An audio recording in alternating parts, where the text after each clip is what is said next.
जेव्हा अनधिकृत बांधकाम असेल किंवा अशा अवैध टपऱ्या असतील तर त्यांच्यावर कारवाई झालीच पाहिजे आणि त्यांना आमचं समर्थनच असणार आहे। परंतु फेरीवाला धोरण आहे, म्हणजे त्यांना योग्य जागा दिले पाहिजे।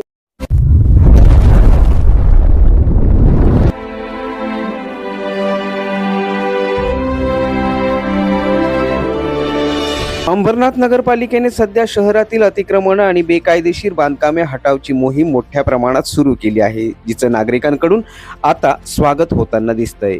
लोकप्रतिनिधी देखील मुख्याधिकारी उमाकांत गायकवाड आणि अतिक्रमण विरोधी पथकाचे प्रमुख नरेंद्र संखे यांच्या कारवाईबद्दल समाधान व्यक्त करताना दिसत आहेत। नगरपालिकेने चालवलेल्या या मोहिमेचे भारतीय जनता पक्षाच्या नगरसेविका सुजाता भोईर यांनी देखील कौतुक केलं आहे। खरंच पालिकेचे आपण पहिल्यांदा सर्वप्रथम धन्यवादच करणार आहोत, म्हणजे आभारच व्यक्त करणार आहोत।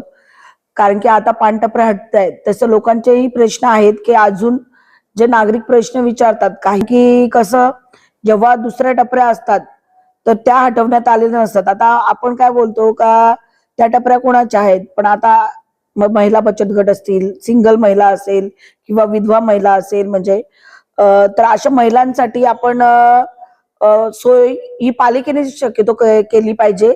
पण हे आम्ही बघतोय, पण माझा जेव्हा अनधिकृत बांधकाम असेल किंवा अशा अवैध टपऱ्या असतील तर त्यांच्यावर कारवाई झालीच पाहिजे आणि त्यांना आमचं समर्थनच असणार आहे।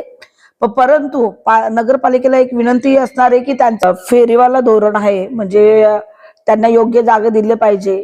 कारण की तेही पालिकेचं काम आहे, त्यांनाही काहीतरी रोजगार मिळाला पाहिजे, ह्या दृष्टीने पालिकेने त्यांच्याकडे लक्ष दिला पाहिजे। आणि ह्या ज्या अशा अवैध टपऱ्या ज्या तुटतायत, पालिका त्याच्यावर कारवाई करते, तर त्यांना आमचं समर्थनच असणार आहे।